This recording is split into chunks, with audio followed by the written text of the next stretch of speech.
issues, but the last 2 weeks you've been the issue, you know? That's real smooth. I didn't say you had any issues. I just said you're running late. Gotcha. For no reason. So it's actually worse. We're live, baby. What's up, folks? Folks. What sucks Someone is was telling me it's folks. Is I it said folks? nobody says folks. Like with it, Folks? nobody says that. It's spelt that way. I said, well, you got to be like from North Dakota or something. Hey, how you doing, folks? Right? Hey there, how There's you no way doing, you're folks? Gonna say, yeah, you're not gonna say folks if you're from here. Yeah. Ken folks, come on, it's kin folk. Mm-hmm. You're real with it. I don't know. I don't know how I say it. I think I say folks, like with an L. No, you don't. You say folks. Not like. Say kin. Hey, folks. Say kin Hey, folks. folks. Say kin folks. Kim folks. See Yeah, there, see? I do say it different. See? Yeah. Yeah. You probably always say it different. How y'all You just doing, hear it now. folks? You said yeah, folks, exactly. I'm thinking our listeners, like that aren't from here, are just like, God, they're so country. How y'all doing? Hey. Delirious. All right, guys, we're sharing it out. Calm down. Don't get your panties in a wad. Yep. We're about to launch this thing live. I mean, it's already launched live, but we're about to start this thing live. I just want to know. I want to know what did my kid do? You know. I don't know what that means. She snuck into my domain, and headset was on the ground. Speakers from the desk were on the ground, and I'm like, "What happened?" Boy! Ooh, Flipped out. It was I right before the might podcast kill too. you in your sleep. Oh It might happen. yeah. So I put down the challenge. I was like, if I catch anything off my desk that's electronic on the floor, Claire, and you don't tell Mom, and you were in there when you weren't supposed to be, I'm taking your tablet, and you're not getting it back until I decide. Ooh. Yeah. Ooh. the Dropping tablet. hammers. Yeah. Whoever thought years ago that we'd be talking to 3-year-olds? I'm taking your tablet. Yeah. What? What are you talking about? We just had freaking kaleidoscopes back when we were kids. Mm-hmm. Yeah. That was your entertainment. Yeah, I gotta take my kaleidoscope. Yeah, because we're so old. Yeah. Jeez. Back in my day, we played with the kaleidoscope and walk around barefoot 5 miles in the snow. Uphill both ways. At least we'll be able to say, back in my day, there was a coronavirus. Oh man, I'm We telling were you. all locked inside. And hundreds of people died. Now we're up in the thousands now worldwide. Yeah, obviously worldwide. We're talking about the Worldwide. U.S. Oh, okay, I got you. We're America. No, I'm gonna be the dad that like makes it work like Great Depression bad, right? Oh yeah. You don't want to sell it like it wasn't that bad. No, you gotta say, oh, everything was shut down. You couldn't even go to the grocery stores. And then if it's bad, if it does turn out to be bad here in the next year, then it's gonna be even worse. It's gonna be like hellfire and brimstone came to the earth. Oh you know? yeah. Yep. God stayed his hand. The apocalypse was upon us. I might even tell my kids I got it twice. You know, my great grandkids. Your grandpa got it twice. Almost lost a foot. But luckily, I was born 2 pounds 3 ounces, and I was used to hardship. And then the great grandkids like, wait, Dad, it was a respiratory infection. How did you almost lose your foot? Obviously, because I wasn't respirating right. Right. I mean, Circulation got cut off. The body said, take the foot first. Mm-hmm. Oh, man.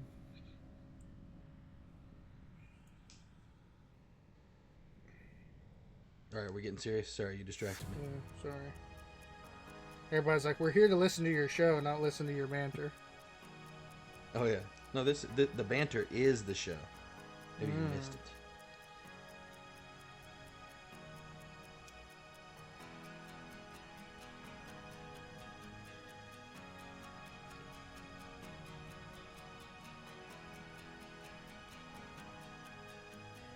And folks, there was no food for Daddy. Folks. There was no food made for Daddy. Oh, you went to get it and there wasn't any in there? Yeah, it wasn't none. Oh, Yeah. nice. This is what happens when you try to domesticate a wife that doesn't want to be domesticated. Hey, Wasn't even my fault. you do? The government's the one that did it, not me. what can you do? Mm-hmm. No, I kid. She feeds me most of the time. Yeah, 5 out of 7 days. You know what I mean? Yeah. It's done. And I'll tell you what, 60% of the time, you're fed every time. Right? One of those? Oh yeah. I'm And ready to roll when I'm you not are, fed, Mr. I'm Flint. still getting takeout till they shut down the to-go lines. And then I'm screwed. Then I'm really going to lose some weight if I do that. Probably solve all my problems. I need him to. All right. Let's get this chicken kicking. Are you ready, my friend? Born ready. Oh, and just so you guys know, we'll announce it on the podcast, but Hunter will be on. He's just going to be a little bit late. Why? Because he's shooting a video, and we're going to leave it like that. Now Ryan's like, what video, bro? What is this? No, I know what for. It's got to be for the church. Right. Obviously. I was going to leave it real basic so people could use their imagination. Isn't that how this game works? Nope, not anymore. Here, let me fix my mustache. All right, I'm ready. All right. Starting? Yeah, I need you to send me that picture anytime if you want artwork done of yourself. If you're doing it, I'm not really worried about it. Oh, okay, I got you. Hey, just so you know, I still don't see you. Are you on camera? I thought I was. You might Oh, check. I'm on camera on here. Maybe not on Skype. Is that what you're saying? Yeah, I'll have the old cam turned off. All right. What a dirty Danny. Dirty Danny. Just leave me blind over here. I gotta see you. I gotta have that, that connection to, really hit this thing. Those of you who listen to the podcast, you may not know if you're fairly new. We haven't talked about it in a while. But we do this podcast remotely. Oh, we haven't started the podcast, so you won't even hear this. We'll go ahead and start. No, they can hear it. They can Yeah, hear but it not all on the the way. real podcast. Right. Yeah, all the live people, they know we're on video on Skype. Right, I'm talking right, about the people who listen to. Yeah, so let's just start. All right, here I we made a go. mistake. Ooh. All right, let's do this, baby. Skeleton ran out of shampoo in the shower. Skeleton ran out of shampoo in the shower. Skeleton ran out of shampoo in the shower. Episode 58. Episode 58. Don't let me forget, Ryan. Episode 58. All right. Boom. Then we get back and check it. Oh, it's episode 55. Ugh. 58. The number of mistakes Clint will make during Hey, this your one camera's podcast. frozen for some odd reason. You know why? Because Skype is dirt dog. They're always dirt dog. It just does me dirty all the time now. You want to go through with it, or you want to mess with your stuff? No, we gotta fix it real quick. Am I back? No. It's like when you joined, I disappeared. That's what happened on mine. Hmm. So let me hang up and call you right back. Okay. Well, guys, technical difficulties go live.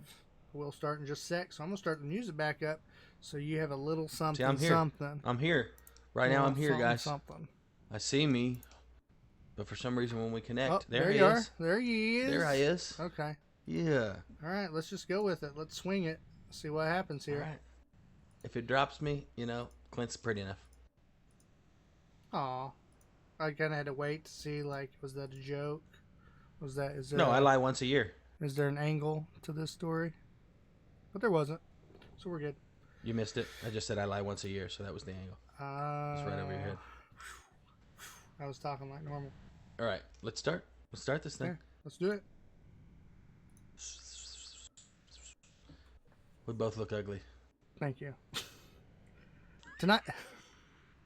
Tonight's episode is brought to you by Click Gaming, a freelance esports tournament company based out of Oklahoma. If you are located in the U.S. and need esports services, this is the ultimate gaming company for you. Contact Johnny Weaver at icychiller@att.net. That's icychiller, ICYCHILLER. Get your click on. Tonight on the Delirious Dads Gaming Podcast. Soon, we'll all be sleeping under the stars. I'm going to make me a trip over to that VR headset and isolate for the rest of the year.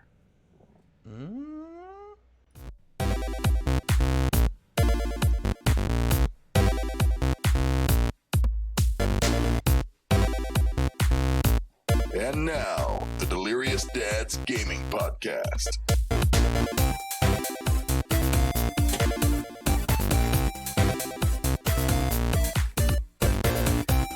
Good morning, good afternoon, good evening. Welcome to episode 58 of the Delirious Dads Gaming Podcast. I'm Clinton Stanley, and I'm here with the co-host, Ryan Maddox. Ryan Maddox! Shh. The crowd goes wild. I love it. Welcome. Yeah. Thank you for being here during these hard times. Up there, stuck at your house, not making money. So thank you for being here and working for free. Yep. Oh, yeah. Yeah. I am essential personnel. That's right. I work from home whether I get paid or not. Yeah. And guys, this podcast is a remote podcast, meaning we don't record in the same place. So so this isn't much different for us on the podcast side. Right. So we live can in different areas. So unless one of us gets the virus and we're just feeling bad, we won't be here. But I would almost bet if it wasn't bad symptoms, we'd be on. Yeah, definitely. Yeah, if I can hold it together, I'm good. If I'm not puking in a bucket or just sweating bullets, I'm here. Now, if I have the even fever, if I'm a little, the fever's what gets me. I can take the sore throat, the cough. Yeah, the body aches. Yep. You know, the body aches and the fever. I'm done. Big baby. Me in the bed. But guys, thanks for joining us. We love having you here, and tonight's going to be a lot of fun. We've got fun news. Ryan's got some information on what to do with the kiddos. Oh, yeah. All kinds of things that are going to be the most exciting things you've heard all year. Definitely. And then you'll notice that our man Hunter is not here with us, our other co-host. He has some other work duties he's doing right now. But last I spoke with him, he said he would be here. He's just going to be late. So he may just pop in at any time during this episode. He's going to be doing a What's Cooking Good Looking segment, which is a recipe for dads to cook with or for the fam. It's a pizza pie. Yeah, and if he's not here, we'll just pick up some other kind of gaming something. We'll throw something in here at the end. We may just figure it out and throw it together, see if it sticks. You'll get a little bit of that. You get a little bit of that randomness of Clint and Ryan when we're doing something together. It's kind of like those fishing trips with you. You never know what's going to happen when you go on a fishing trip. Well, you kind of always know something exciting is going to happen. Yeah, it's never dull. The problem with gaming is the issues we have with gaming is we're sitting there just dealing with technology, right? And so it's just like, man, I stayed up till 2 a.m. and computer's broke or something on the internet's messed up. But not tonight, guys. We're here and everything's working like it should. Yes, for now. Yeah, for now. So everything is still working pretty normally right now as far as gaming news goes. So it's slowed down a little bit, but we're going to check it out and see what's going on in the world of gaming right now.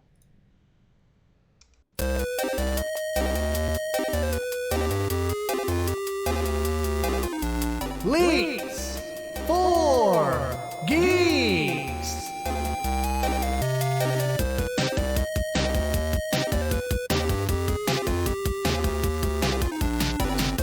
And it's that time. It's time for the leaks for the geeks, the news for the dudes. So we're going to get this started right now, right off the bat. We're going to talk about free things. Now, usually we do... I love free things. Yeah, usually we do Freebie Farm at the beginning of each month. That's probably going to be our staple from here on out because it just makes the most sense. But at this current time of crisis for the world... the gaming community is really banding together and putting out deals and trying to get pulling people together. Yeah, it's nice. So they're putting out deals. And right now, Ubisoft, did we discuss it's Ubisoft, right? Yeah, Ubisoft. Yeah, Ubisoft has came out and they're giving away a free game right now. It's only going to be available till March 28th. So if you're listening to Friday on the actual audio podcast, you want to get that before Saturday. I think I already missed the last free game, and I'm pretty disappointed about it. Yeah, so get on there, get it free while it's free. The game is Child of Light. This was released in 2014. It's a charming side-scroller RPG developed by Ubisoft Montreal and directed by Patrick Plorde of Assassin's Creed 2 and Far Cry 3. Ubisoft is currently giving it away, and like I said, that's until March 28th. And then they also are doing a Drawful 2, which is a local party game that you can download for free until April 11th. So Okay. go check that out, guys. Now, if I understand right, I already missed the Lara Croft Tomb Raider free, right? Yes, yeah, that was going to be by midnight the next day, I believe. That's what I thought. Yeah, that stinks. That's Could one of even those. been It's that like, night. ugh. Yeah. I wonder if it stayed free. I guess once you got it type thing. Mm-hmm. Yeah, I think you're Is that right? Yeah. Yeah. Okay. That's how they were going with it. So. Yeah, okay. Cool. Yeah. So got that going on. And as far as other free things going out, there's really not anything else right now that I can see. But it's kind of nice to see people putting forth the effort and getting things done. So let's get into the world of viruses, right? It's basically like us talking about the tomorrow's pizza that we're going to have, right? It's basically in everything that we do. So here we go. Yeah. Yeah. Well, can I pause you real quick and have you mute yourself on Skype? Yes. I forget on your end I'm echoey. So the creators of a game called Plague Inc. are adding a new game mode. And so if you're wondering what is Plague Inc., I've not heard of this. Well, Plague Inc. allows you to play a disease, and then with the goal being that you're going to wipe out humanity. The Endemic Creations, the game makers of it, they're very pro-human, actually. So the opposite of what the game promotes, right? They've just donated $250,000 to help fund the COVID-19 relief, and are now adding a mode to Plague Inc. that's going to let people stop the outbreak. Ooh. So, yeah, the point of the game is you're a little virus. You pick these different viruses and you just go through and work your way at a cellular level trying to break down the human immune system. The creator of the game says, 8 years ago, I never imagined the real world would come to resemble a game of Plague Inc., or that so many people would be using Plague Inc. To help get them through an actual pandemic. And the creator's name is James Vaughan? Plague Inc.'s creator of Endemic Creations founder also says that he didn't have a pandemic on his bingo card either this year. So, cracking jokes, but the game itself was kind of put together through the talks with Endemic Creations, the World Health Organization, and the Coalition of Epidemic Preparedness Innovations. So they kind of talked to them too, I guess, about getting this thing made. But the update will be free for all players for the duration of the pandemic when it launches, though there's no word, yet when that'll end. So that's like a DLC. Does that mean if you don't have it, then the game itself isn't free? It's just the update. Right, just the update. So you can buy the game, play the update, but still pretty interesting. Kind of looks fun too, like, and you have your viruses, like all your different types of viruses. Probably be a pretty good game to just kind of jump into microbiology, So yeah, that's going on that front. Why do I keep getting calls from Ryan? Is it just opening new windows? Hold on, sorry guys. There he is. You're loaded in now. Don't forget to mute yourself. That's every 2 minutes now. All right. That'll be the last time. If Skype drops again, I'll just go without it. Okay.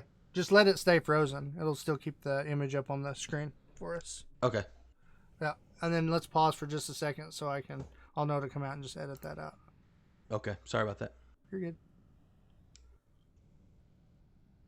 All right. We'll start again.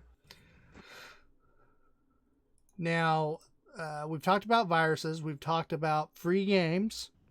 But there's some other free things being given away. And I posted this one out on our social media accounts, trying to share articles and things with people that we find interesting throughout the week, so that you guys are updated on what's going on. You might miss this week's podcast, so maybe you get an article out of the deal.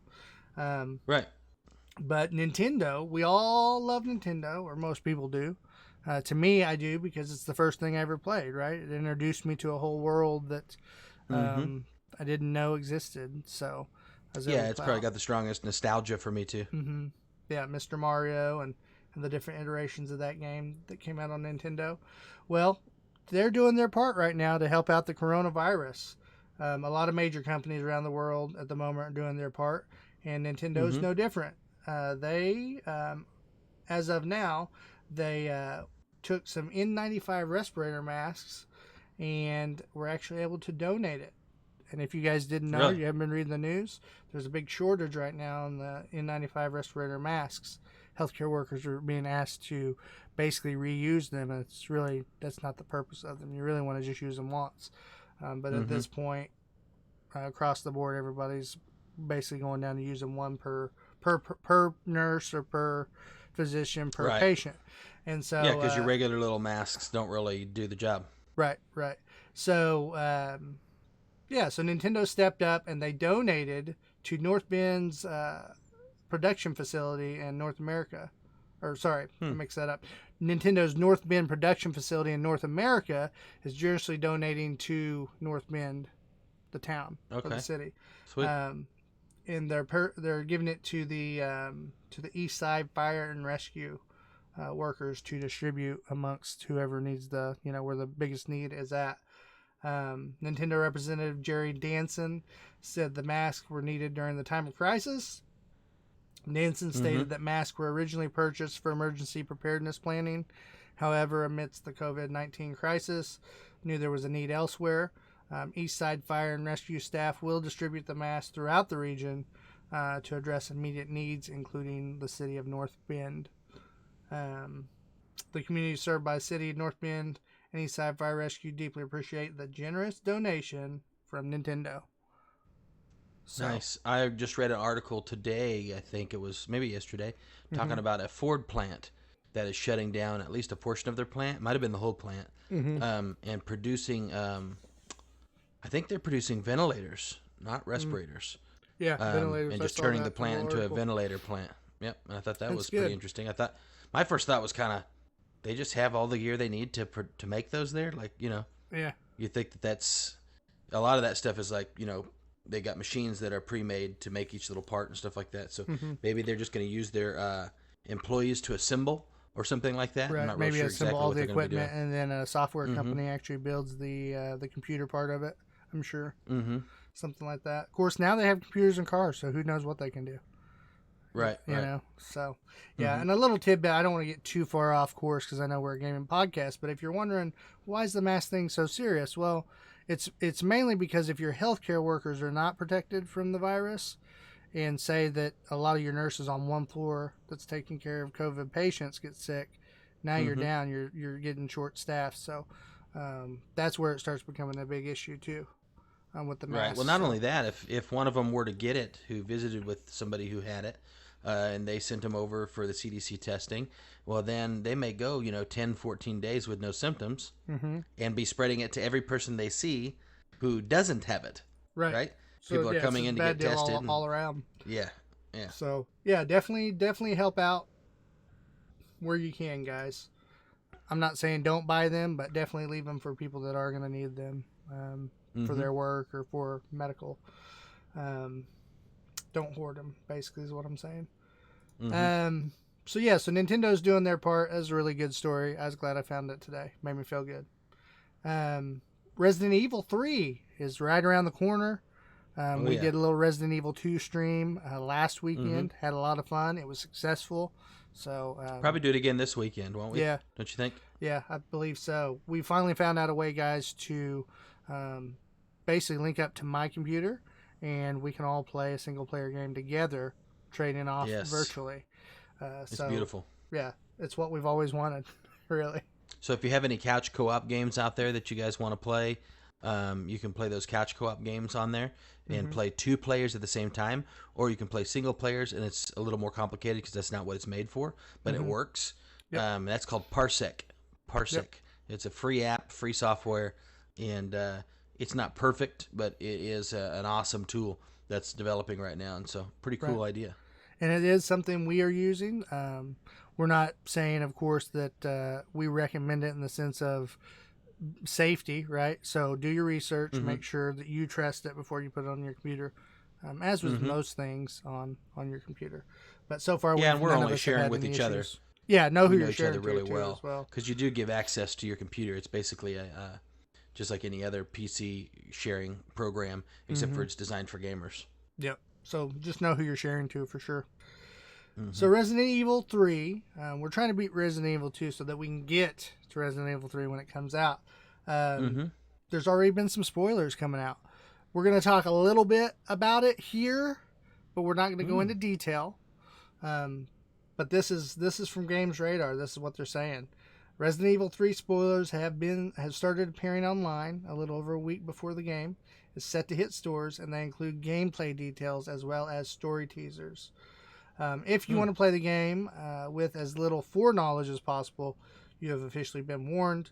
I figured it'd be okay in this sense because we've played Resident Evil 3 for the most part, or have had interaction with it, right? So we kind of know the general. Well, yeah, Resident Evil 2, the remake, it has some nice graphical changes and a few changes to the story, slightly due to the fact that you don't have the loading screens. But in reality, it's playing the old story, so I don't really see how there would be, giveaways. Well, there is unless you've never played RE2. Well, RE3 may be a little bit different. We'll talk about it just briefly here. So if you don't want spoilers, you don't want to know anything about it, you just want to go in fresh, go ahead and pause now and skip over probably the next 5 minutes, I'd say. You'll be safe. Capcom has confirmed that it's a little more creative license this time around with the remake of Resident Evil 3.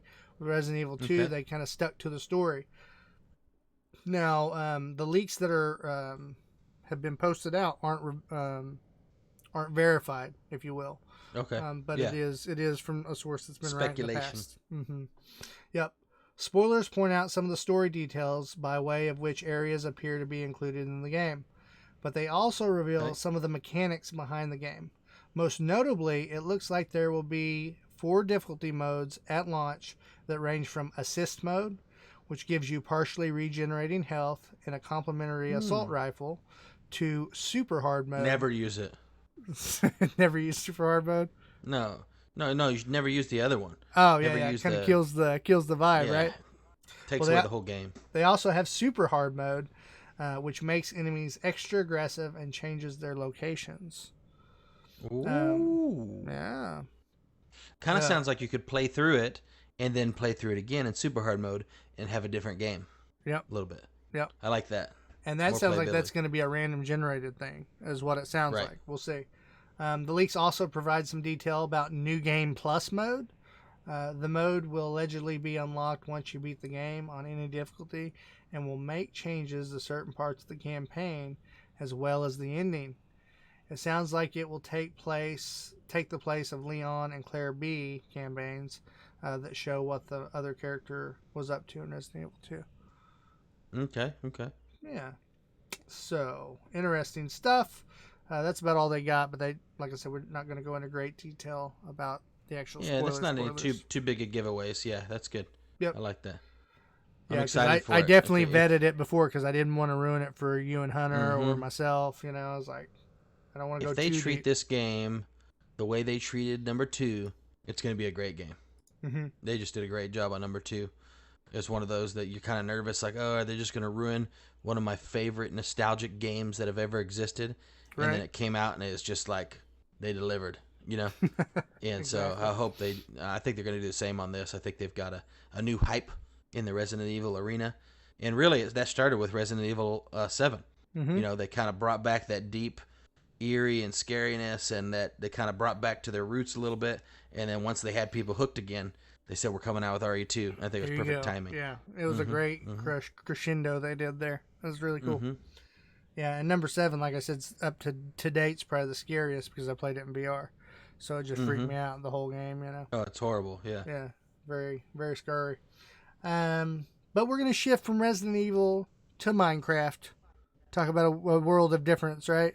I mean, they have zombies in Minecraft, but they don't compare to Resident Evil. But yes, Microsoft and Mojang have released several free Minecraft education lessons in an effort to entertain and educate some of the many school kids who are currently missing classes due to this coronavirus lockdown. Really? Lessons were pulled from or based on the education edition of Minecraft, which many schools use in traditional classes, which I did not know. So that's cool. I didn't know that either. Yeah. A collection of 10 lessons can now be downloaded from Minecraft Marketplace for free via the new education category. These include a replica of the International Space Station, a robot-aided coding course, a tour of Washington, D.C., landmarks, marine biology, Greek history, and more. The lessons are now live and will be free to download through June 30th. My daughter loves Minecraft, so that's perfect. Yep. We'll definitely download that for her. Yep. And in a post from Mojang, they said, it's a blog post, they said, the worlds include lesson plans like creative writing activities, build challenges, and tricky puzzles. Minecraft has helped countless kids learn everything from modern coding to ancient history in classroom settings. Xbox boss Phil Spencer says many are looking to gaming to remain connected with friends while practicing social distancing, and we are seeing an unprecedented demand for gaming from our customers right now. He continues, with hundreds of millions of kids at home due to coronavirus related school closures, more kids are going to be online to spend time with friends, explore online worlds, and learn through play. Families are trying to navigate the need to help their children with distance learning and balance that with taking time to have fun.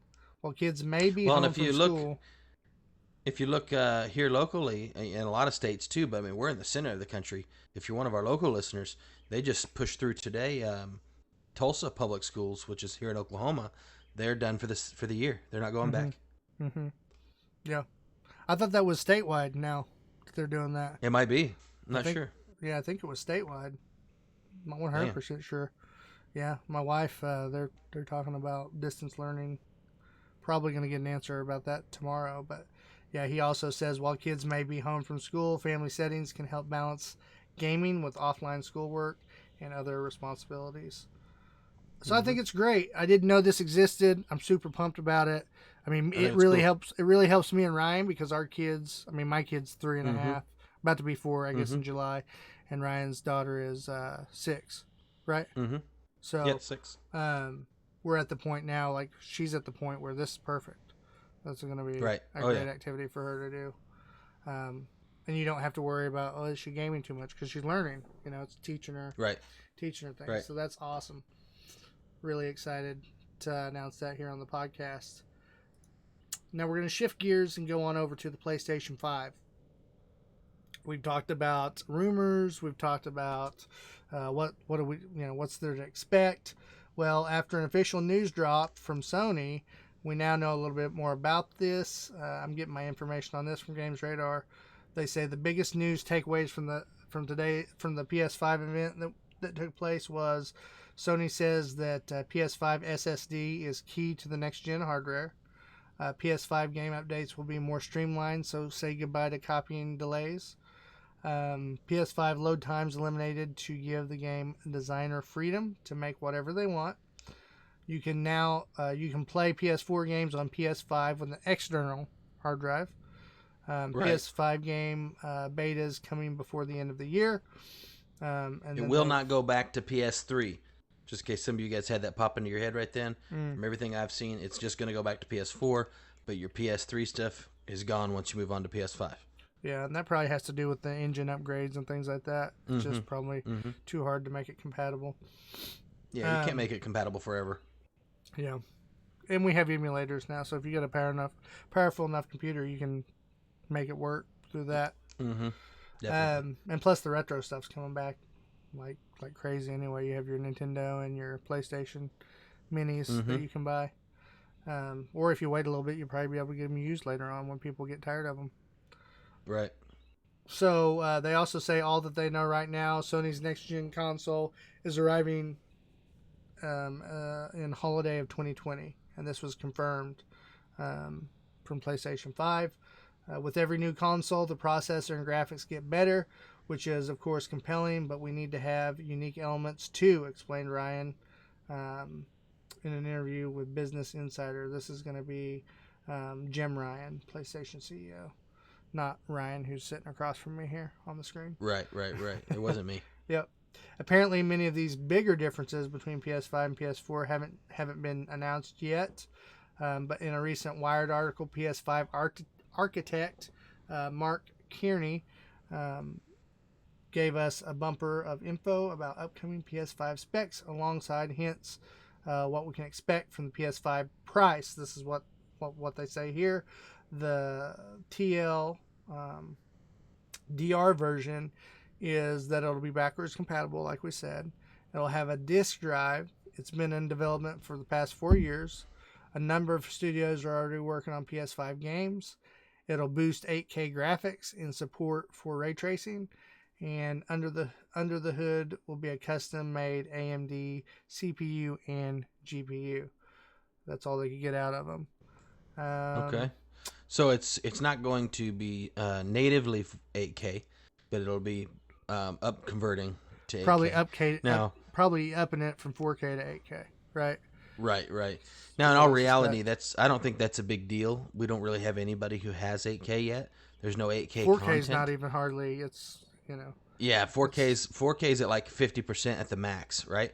And most people still aren't even watching 4K most of the time, in the sense of movies and things like that, or streaming. Most streaming is still 1080p. Mm-hmm. So to worry about 8K at this moment, I don't know. I'm not even really sold on 8K. From a lot of the research I did on 4K, it's already surpassed visibility levels in the sense of what our eyes can detect, just by a little bit. Mm-hmm. And so 8K is good, I think, if you're talking about screens over 60 inches, right? So we're talking about 75-inch screens, 100-inch screens. Right, which we do have now, right? You have the Samsung Wall and some other units like that are modular units that you can connect screen to screen, and it makes real big screens. Right.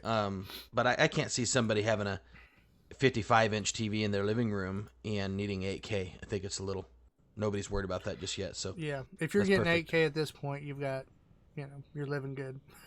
That's what I think. Well, I think if you get 8K right now, you're going to be jealous of the fact that when people actually start producing 8K, the 8K TVs are going to be way better 5 years from now. Yeah, I was about to say. So if you were to spend the big money on one now. I remember I did that with HD. I had saved up some money from one of my jobs, my first jobs, and had some money just sitting around. And I was like, I'm going to go buy me an HD TV. It was when they first came out.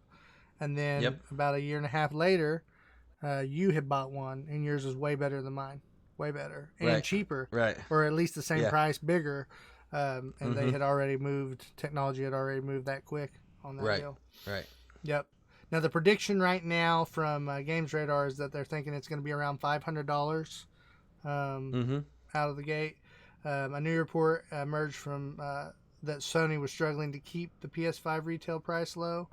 Bloomberg sources suggest that scarcity of particular internal parts in the PS5 is driving the price up on the production line, and Sony may choose to pass the buck on to consumers. Sources say the current unit price of the PS5 is about $450, which some in the company worry may already seem too steep.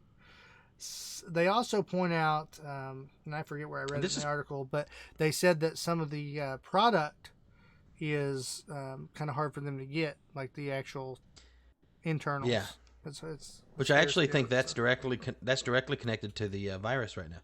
Because of trading and shipping and stuff like that has kind of been whacked down in different places. And so I think that has a big part of what's going on there with the building. So that'll all depend on how long that lasts, right? Because they're going to be building units the whole time. They've been building units. They're going to continue building units all the way up to 2020 holiday season. So they know if this virus thing stays big. Yeah, but if this virus thing stays big till then, the price will actually only go up in the cost of building. So they'll have to either take a hit or pass it on to us. There's nothing they can do about it. Yeah. Outside of that, the fact that they've already got competition, right? And they've got to kind of balance that between them and the new Xbox that's coming. It doesn't really matter if for some reason Xbox can build theirs for less. PlayStation will have to keep their price down. I mean, that's just kind of how that goes. Now you're more into like the business side of things on usually. Like you analyze that more because you run your own business. They couldn't. I mean, I'm not sure how it all works, what the laws and things are, because, like I said, I haven't looked at it. But with a PS5 situation, if they did need to eat the cost, they make money off their film. They make money off of other products, right? Mm-hmm. Could they take the hit and just eat the cost on the other end? Yeah, they can. Those businesses are actually separate, right? So that's an umbrella company, Sony, and PlayStation is a company underneath that of its own. Okay, so that's what I was wondering. They can't really claim, or they couldn't take anything away from another entity then, necessarily. But they could on their gaming side, right? Because they develop games too, not just the console. So on their game development side, they could take from that probably to an extent. I think that's PlayStation Entertainment, which may even be a different company, kind of. But, here's what I think. We've proven that anything much over 550, you get over 550, you hit 600 or more, and the sales go down on consoles. People just aren't comfortable buying it because you're getting closer to that PC range. Right. I was about to say, at that point, you're like, well, if I'm going to spend that much, I might as well go get that computer that I can later upgrade, right? Right. Yep. And you can go buy a decent gaming PC for $800. That's upgradable. It's not going to be super upgradable at that price. You're going to have to pay more than that to get to a real good base build. But here's my thought. Somehow the phone market has discovered how to make this work.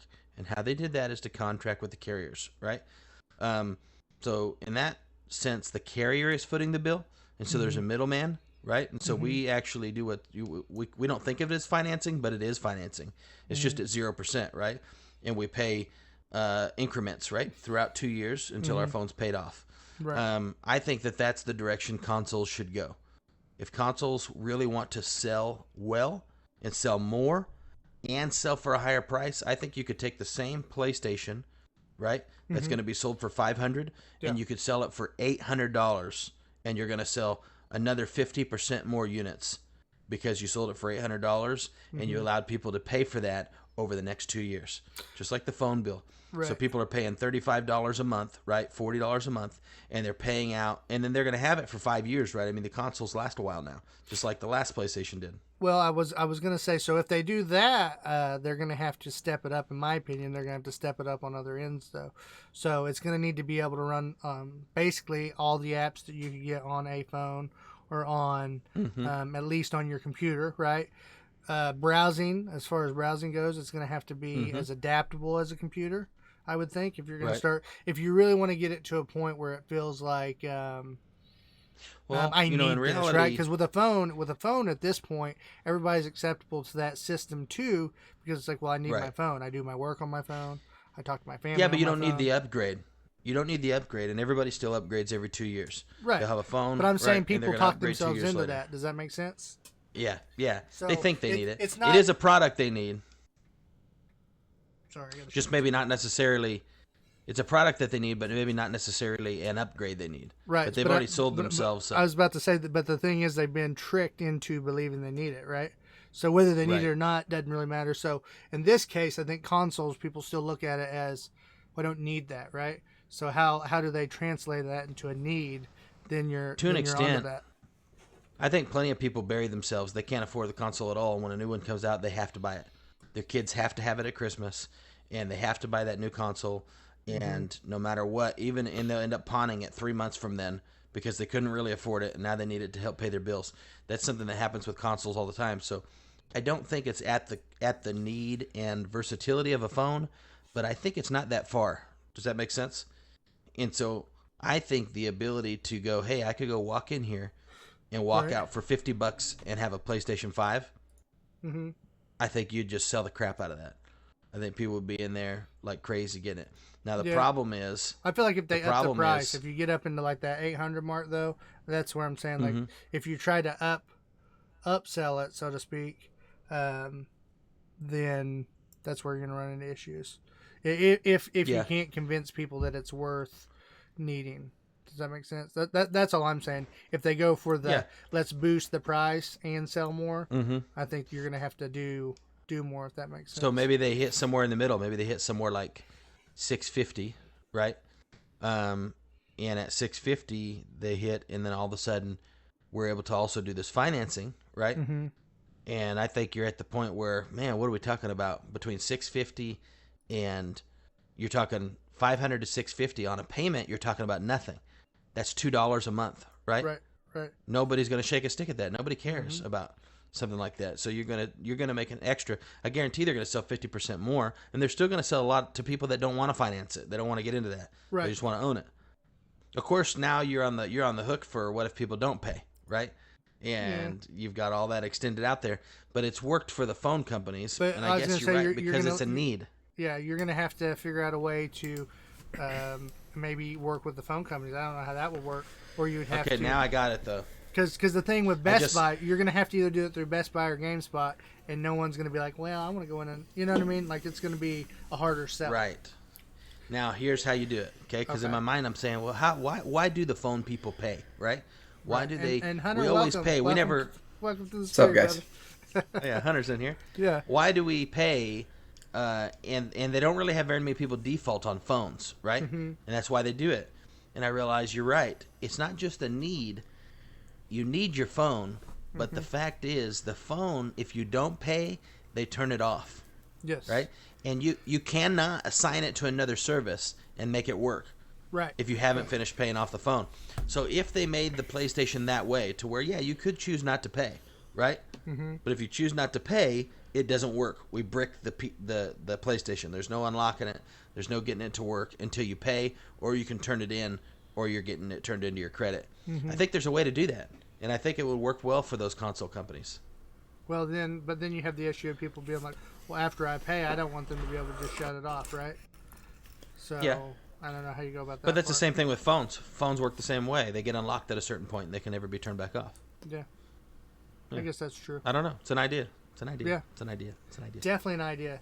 It's a good business sense. I don't know that as a customer I want them to do that because I just know they're going to jack it to 1,000 like they do the iPhones. And Right, now right, I'm paying right. 2 years to just play that new system. Right. But in the sense You of pay your phone, and then by the time you get paid off, it's like broken. So you need a new You one. got to mute yourself on Skype. Oh, sorry, bro. You're all right. Oh man, you missed a real good discussion right there, Hunter. We were really having fun. I think I caught on. You're talking about Yeah. maybe having consoles be the same way as phones. Yeah. Yeah. Basically. Yeah. Because if you did, I mean, I think you're just going to open the opportunity for way more sales if you did that. Right. And plenty of people. I can would see buy that it definitely. that normally wouldn't. Because you're talking Okay. 0% too, right? I guess for me, I have to side with Ryan because listen, if I walked in to go get this phone at Verizon and they said it's $700, I'm gonna be like, no, show me a downgrade. 1,000. Yeah, this was a 700 for me. I don't know if I was because of a really? contract or what, but it was $700 something. But usually, yes, the brand new iPhones, $1,000, right? But regardless, even at 700, if I walk in and they say 700 right now, I'm gonna say, show me something cheaper. But when the lady goes, you can get this because you've paid off your old phone and it's only gonna be 30 something a month. I'm like, sign me up. Okay, so Easy. let me No ask problem. you this: are you going to do that with GameSpot though? What do you mean GameSpot? So what I'm saying is they have the carriers, right? You have AT&T, you have Verizon, Right. you have Right. these companies that are already doing it for them, right? Okay. So would you be willing to do that with GameSpot? What is GameSpot? Yeah.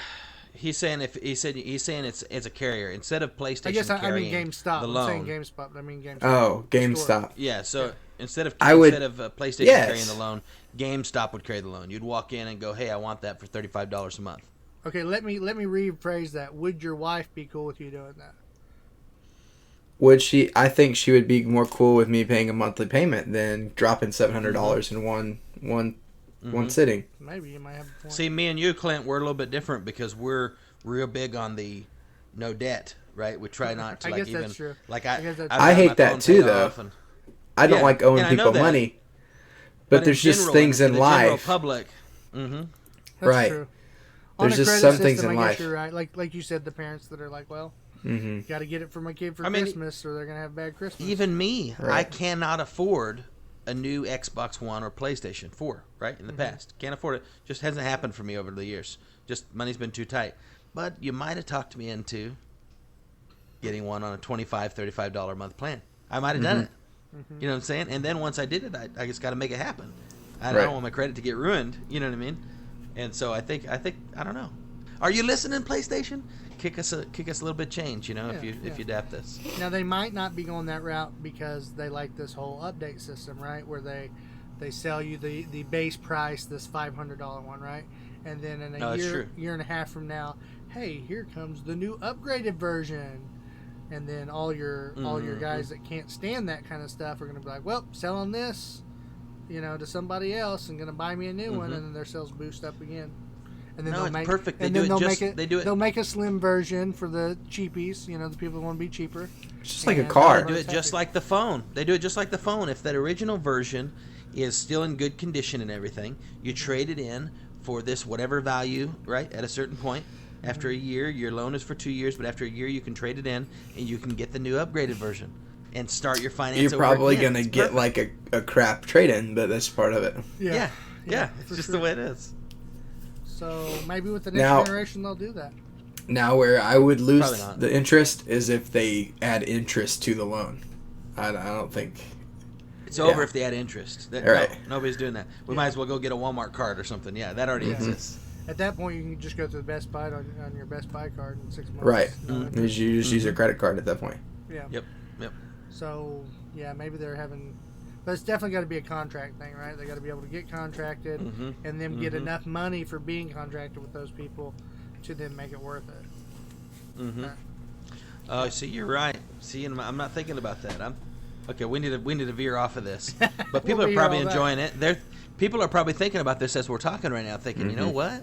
But Clint's right. The one comment he just made, AT&T, Horizon, Verizon, whatever, all the companies, T-Mobile, they are doing it at 0%, yes, but they're getting your contract. So they're getting money for your usage. That's true. So maybe you'd have to guarantee that you're going to pay for Xbox Live for the next 2 years. Live. Yeah, something that's going to give them some extra money, or the PlayStation Plus, right, or something like that. Because yes, you're right. Where's the incentive for them other than selling more units? They got to be a little bit more profit in it. Of course, if they sell it at a higher price, but then all your people who want to buy it outright, they got to pay a higher price too. Yeah, so you do fall into a bit of a conundrum there. And then you get into exclusivity, right? Who's going to buy our contract, and we're only going to sell at that store, like Apple's done.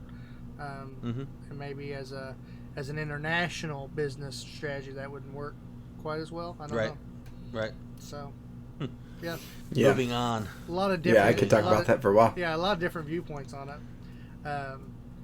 But hey, I mean that would probably work good for me the next year because I'm not going to be able to afford the new PlayStation anyway. Well, and that's just it. That's why they would make more money. Yeah. Because I think they would. They could talk you into it. Because, like I said, a lot of Americans don't want to walk into a mobile store and pay the full price right there. If they did, they'd lose a lot of people wouldn't want to buy the newest thing. No, heck no. So. Yeah, I believe that. Yep. And is holiday 2020 the time to do it now? That's the other question, right? With the way the economy just took a dump because this whole virus issue. What are sales going to be? Well, that means the monthly would be perfect to do it, really, because everybody's going to be like, we're going to bounce back, baby. Cough up that kind of money. So that's what I'm saying. They may even just have to take a hit this year, whether they like it or not, on sales. I'm sure most places are. Yeah. Yeah. Just kind of anticipating this dip right now. Well, I have one more story. I'm going to go ahead and go through it, but I'm going to go through it real fast. Didn't mean You're to go good. on We're a good big on time, tangent too. like that. Mine's going to be pretty short. We're set. Okay. The last thing I'm going to talk about, we've talked about it in the past, Half-Life Alyx. That launched, and it's now out. It's a VR prequel. It's a brand new Half-Life game. It's not Half-Life 3, but it is Half-Life. Came out March 23rd is when it released. In retail, it's $60, and it's free for anyone who has a Valve Index VR headset. I do need to specify this is only on a Windows system as of right now. This is free? No, it's $60. Oh, what did you just say about free? Oh, you said it's for. It's for anybody on a VR headset. It's free for anyone who owns the Valve Index VR headset. So I guess if you bought that headset, it's like an exclusive that's free. Right, okay. Cool. Yeah, that makes sense. Yeah. And I believe those were purchased previously. I don't know that you can still do that. Or you might. It might come with the game, like with the VR headset if you buy it. You got any early reviews, or what are people thinking about it so far? I haven't looked at any reviews. I was just going to kind of go over what it is. Okay, let's hear on it. This. So the requirements you're going to need. The index itself calls for 8 gig RAM and a GTX 970 at minimum. Alex's system requires are a bit higher, but still pretty modest. You need Windows 10 to run it. You're going to need a processor that's a Core i5 7500 or a Ryzen 5 1600. These are the minimum requirements. Okay. You're going to need 12 gigs of RAM, and you're going to need a GTX 1060 or an RX 580 with 6 gigs of video RAM on that. Okay.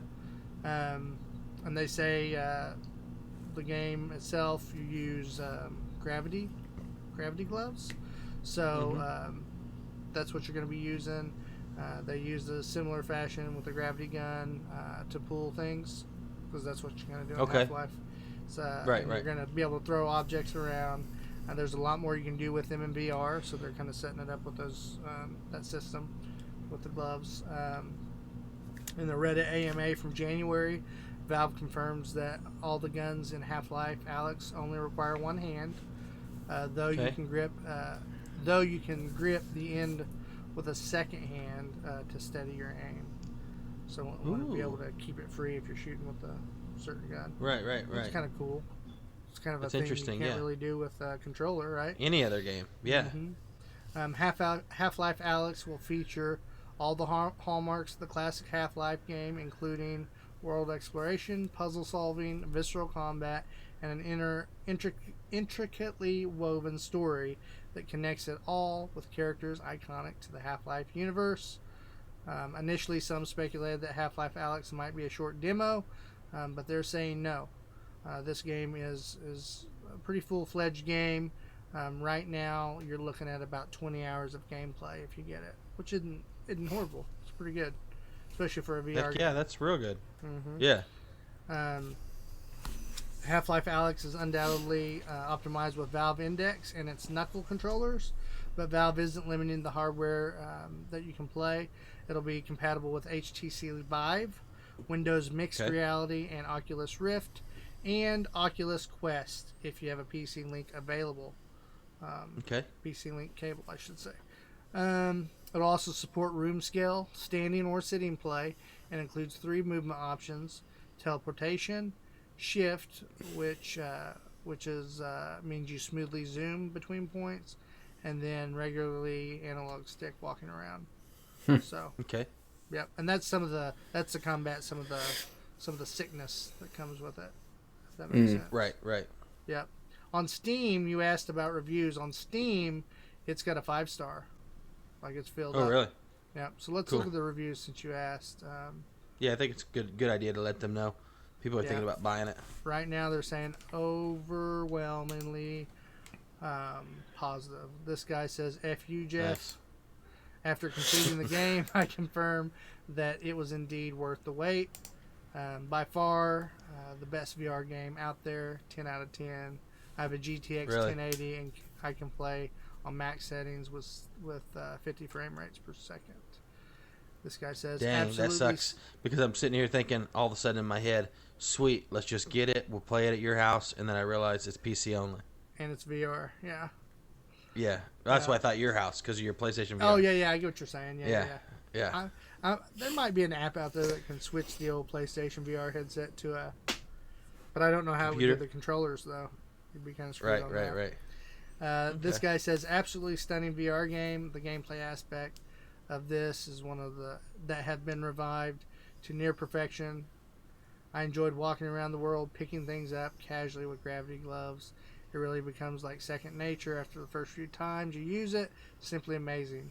Shooting, reloading, throwing grenades, and combat overall feels really enjoyable. I love to take the extra second to aim, and you find the weak spots of the enemies, and you get to shoot them. So it sounds fun. Sounds like everything overall. He's giving it a 9.9 out of 10.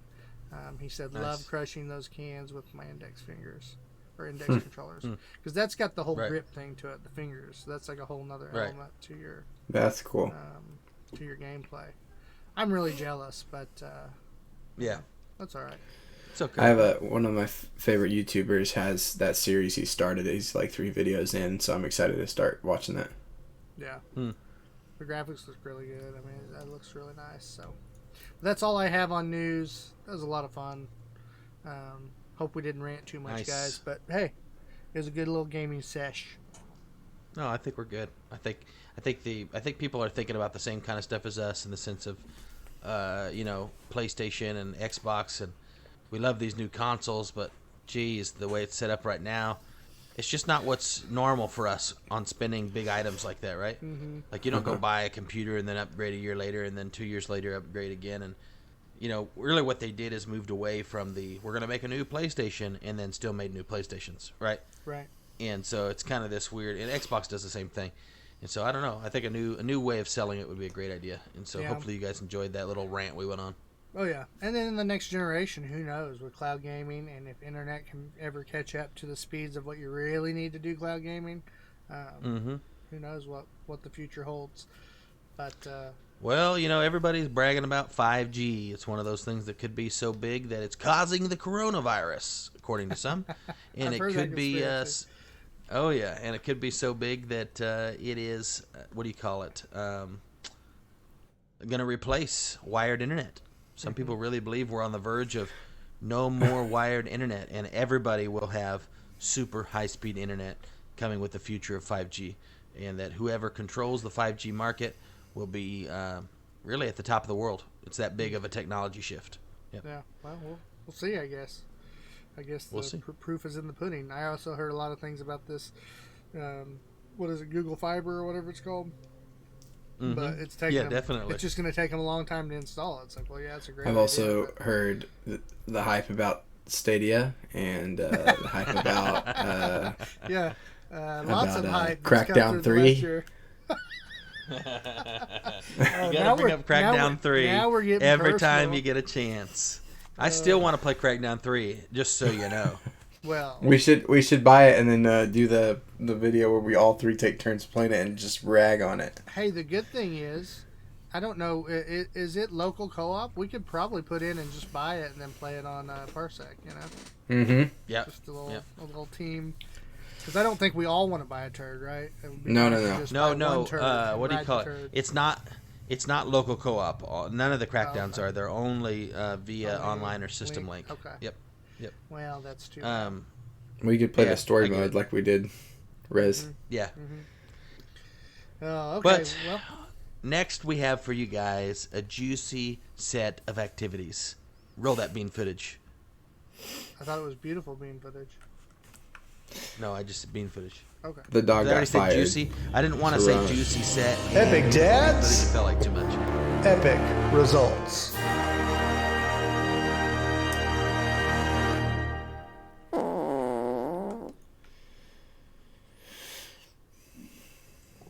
All right, guys.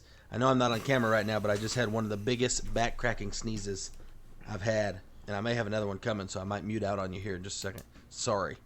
Today we're going to talk about some activities that you can do with your kiddos during the no school. And the fact is probably they're not going back to school, right? Yeah, and that's what it is not only are they not going back to school, nobody's getting held back. Yeah. The fact is... Oklahoma. Yeah. Yeah, and the other fact, so you could be one of those parents that just don't do anything with your kids, and they just stay wherever they're at. Or we recommend that you actually interact with them, hey, help them learn, If that's truly the case, I would want to be that senior that wasn't going to pass, just to get to go on through. No, does it not work that way? Oh, he must be sneezing. Did we lose him? He's backtracking. I can't tell because he's frozen. Oh, I'm sorry. I hit mute and then I unmuted and I thought I was muting and I remuted. Yeah. Anyways, I was sneezing for a second. Okay. Anyways, what do you call it? My thoughts were if your grades were okay now, yes, and you were about to fail because you weren't ready for the final or something, then yeah, you're good. Beautiful. But if your grades were Now, a lot of the schools are still trying to do online, right? But not everybody can handle that. You can't expect all these kids to have computers at home and set up to be able to do that stuff. There's no law that says they have to, so you fall into a kind of gray area when it comes to that. And so you can't hold everybody back. You really can't go to the library and use their computer, right? So... Right. Yeah. Well, there'd be way too many kids to do that, right? If you required it, the library would just be overrun, and it would just cause a whole new issue. So really, they just got to go, okay, we're done, and that's it. Some schools will continue. Those kids will be pissed because their friends in schools that aren't as nice won't have the gear to continue, right? Right. And they don't have to continue. Well, and so hey, we all I recommend gotta say that. is welcome to gaming. That's what it is with gaming. I want to play that game. Yeah. Oh, you don't have a system good enough to run it? Sorry. Yeah, We'll too catch bad. you later. It's just the way it is. Yeah. But so we recommend that you hang with your kids. If it is a temporary lockdown, that's awesome too. We recommend that you hang with your kids. We think that in activities, your kids are learning. Now, are we talking about older kids? No, you're probably screwed. If you're a normal parent and you've got a 9th grader or 10th grader who's in Algebra 2, you do not remember any of that. So sorry for you. Some of you parents probably do. Right. So in all reality, hopefully they put together some stuff for your kid to continue learning, and you can motivate them somehow by maybe paying them or something. Who knows? Once they're 14 years old, that's a whole different feat. We are talking about youngsters, so let's get into it. First, I'm just going to brag on myself. We did a video. It's up on Facebook, Delirious Dads Gaming Facebook page, Rory. if you guys want to check it out. Fun Yeah, with Rory. yeah. My daughter started her YouTube channel, which she's been wanting to start for 3 years. And when I say wanting to start, I mean still recording videos for 3 years. She sets up her camera. She does interactive stuff, talks to people as if they're watching, even though we all know they're not, for 3 years. So that's long enough that I finally said, okay, I'll give in. We'll start a YouTube channel. We'll see what happens. She agreed to not care about bad comments or likes or subscribers and just have fun. And if she gets to caring about that stuff, then we'll probably stop doing it. I wouldn't even look at them. Probably a good idea, yeah. Yeah, but the beautiful thing that I did find out is because of the FCC and YouTube, there was a big settlement that happened recently because of child privacy stuff, which we've talked about here on the show. Stuff like the Roblox porn and this kind of stuff that has gotten through to kids. And, YouTube is not built for kids under 13. That's their thing, right? So they built YouTube Kids, but not everybody uses YouTube Kids. They still use YouTube, right? It's getting more and more popular. And so in all reality, in my opinion, they weren't really liable. But they were because it was still available and parents were letting their kids watch YouTube. And so, anyways, this whole thing happened, and the COOP, I think it is, and the FCC came together and made this whole new plan, basically saying child need protection, right? It's child something protection plan. Who knows? I don't know what it is. But basically what it did is whenever you post a video on YouTube now, you have to select whether it's made for children or not made for children. It's not an age restriction thing. That's always existed, right? This is just saying, is your content made to attract kids? Is it made that your main viewership is going to be kids? If yes, you click made for children. If no, and it's for the whole family, even though kids will watch it, you click not made for children. It's pretty simple. Everybody's freaking out about it. But Oh, really? I just clicked now. No, it's not made for kids. Send me that. Yep, but the problem is for the people who have channels who do stuff made for kids, right? They are losing all their monetization, almost all of it. You don't get any. The whole thing is that the kids, because they're so young, that YouTube and the internet does not have the right to monitor what they watch and what they're into because of privacy, right? Okay. They're not adults. So because of that, YouTube cannot keep track of the videos that they watch in the sense of we're going to deliver ads that are catered to this kid, right? Like it is with adults. And so because of that, your AdSense and advertising revenue that comes with YouTube is pretty much gone, right? It's cut way down.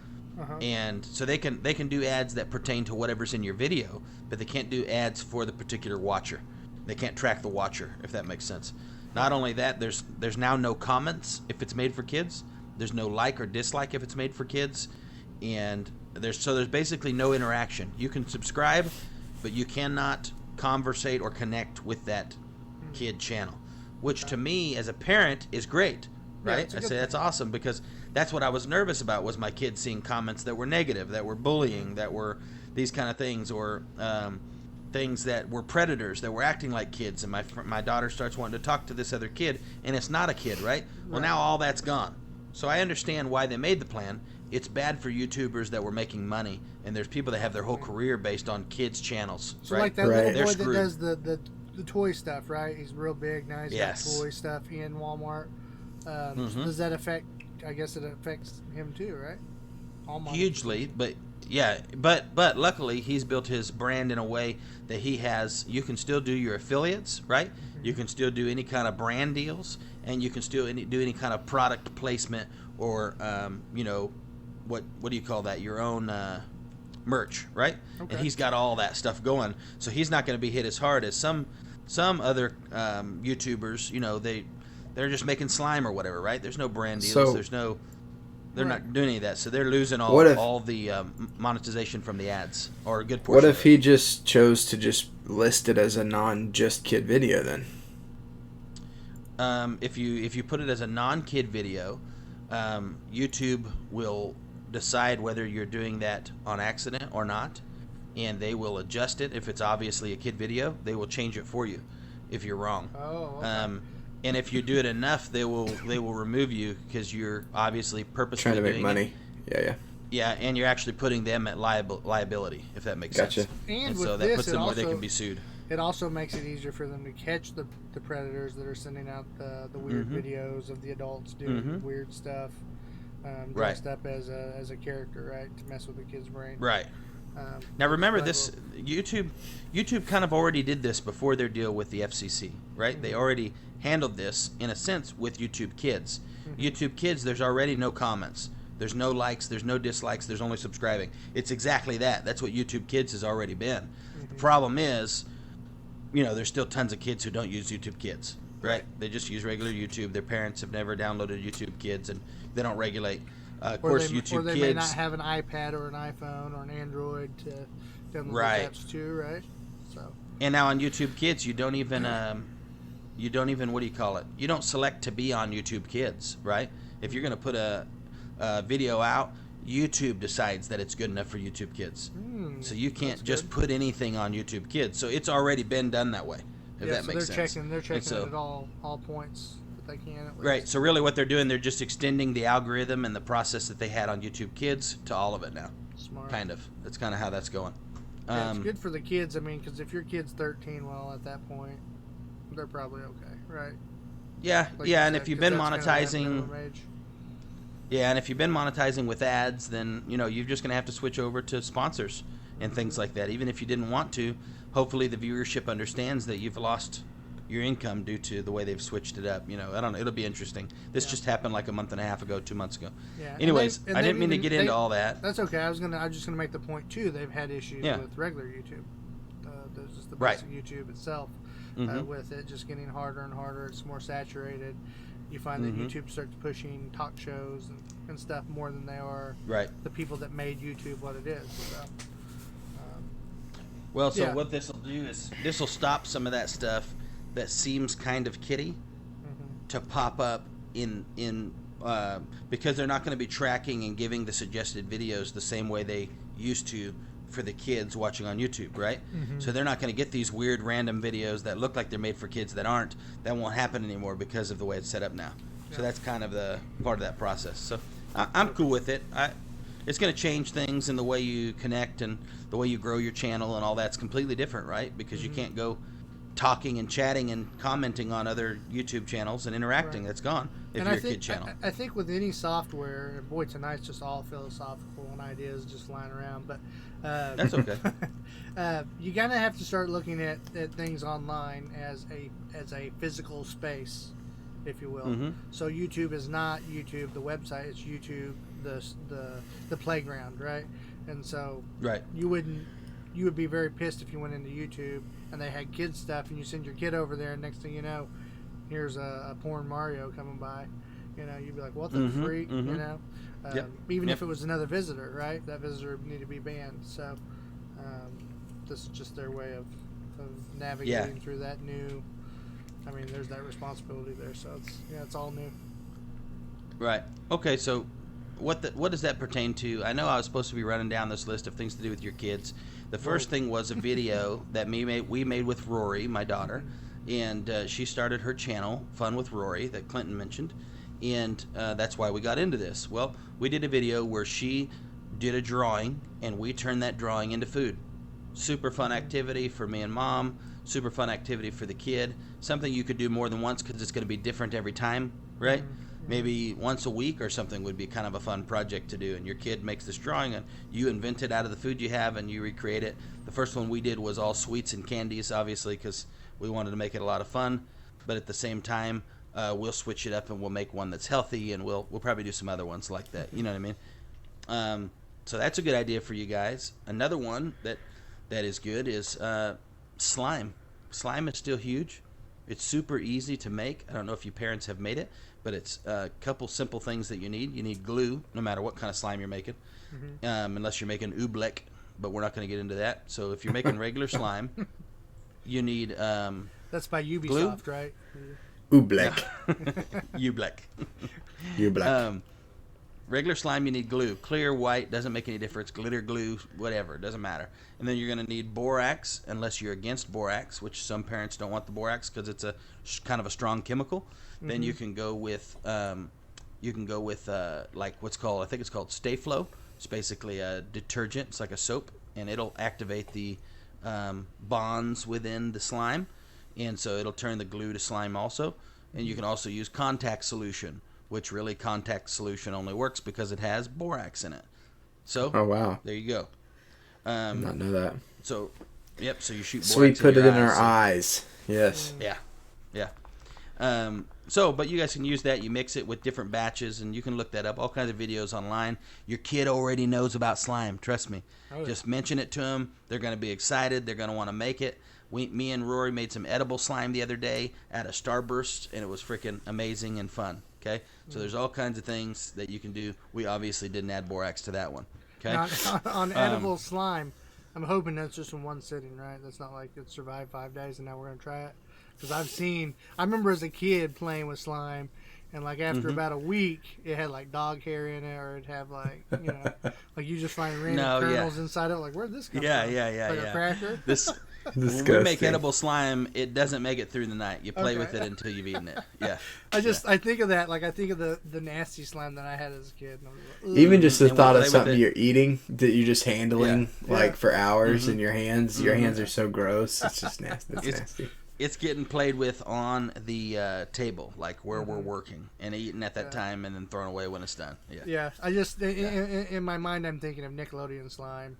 Just right. Oh, it'd be horrible, like the snot-looking stuff. Yeah. Natalie made this. I'm sorry, real quick.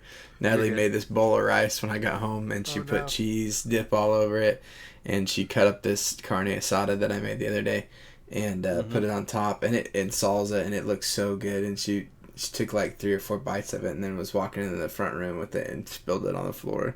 Oh no! And she was like, "I'm still gonna eat it. It's too good. I can't."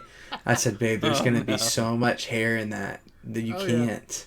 And she scooped it up in there, and she took it in the kitchen, and she put it on the thing and stirred it for a second. And she just goes, "There's too much hair." Yep. Yeah. And then she just put the bowl down. She walked out back in our room and just laid down for a couple minutes. Oh man, I was like, man, that's rough. Okay, slime. Good thing if you guys are gonna do slime, buy a gallon. It's super cheap. Buy a gallon of glue. Right, okay. Borax is super cheap, and so is eye solution, and so is Stay Flow. It's all cheap, but buy it in bulk, and then you'll have it for like 19 projects. We've had a gallon of glue for like a year, and we've done slime like at least once a month. We make slime, so great project. Another one that's super easy and fun and not hard is called air dry clay. Air dry clay is basically a clay that's a little softer. It's a little more moldable than regular molding clay, and you don't have to cook it to get it to dry and harden. It just air dries, hence the name, air dry clay. So you can make whatever you want out of it. You can make little cups or whatever. My daughter likes to make little miniature items for her Barbies that they can handle, and she uses the Barbie's hands to help form them, so then when they dry, the Barbie can actually hold them. That's a cool thing. If you do G.I. Joes, Yeah, and if you do G.I. Joes or you're a boy, you can use your guy's hands to shape the grips for the guns, right? Or whatever you're making, and then when it dries, they'll actually be able to like grab it and it'll stay in their hands. So that kind of stuff is really cool. It's You easy can to do make. like placeholder stuff that you just stick the item onto, right? Yep. Like it's cool. And then another one that goes along kind of with the first video we did, where we did the cooking or the making a drawing into food, is cooking. We don't realize as adults that cooking is something our kids need to learn anyways. A lot of times nowadays, even older kids have never learned, right? But cooking is fun. Cooking, if you kind of start thinking about it differently than you do as an adult, is a chemistry experiment, right? It's a physics experiment all in one. And as you're cooking, as Hunter can vouch for, it can become very fun as you start to understand why certain things are happening while you're cooking, and you're not just cooking because you have to. And so if you teach your kids that, you can have projects. It's just like a big science project, but you're really just cooking dinner. And they have a freaking blast doing it. And so cooking is a great thing that you're already going to be doing, so you might as well take advantage of it with your kids as a learning experience. Yes, even more so with baking, I feel like. Yes, like bake some bread and stuff, because it's so precise, and that really is a lot of science behind some of that stuff. If you do different types of cakes and breads and stuff like that, you know, explain to your kids why a sourdough comes out the way it does, and then a white bread, and a different white bread doesn't. So how yeast makes the bread rise. Right. I mean, there's so much science into cooking that it's a fun thing to do.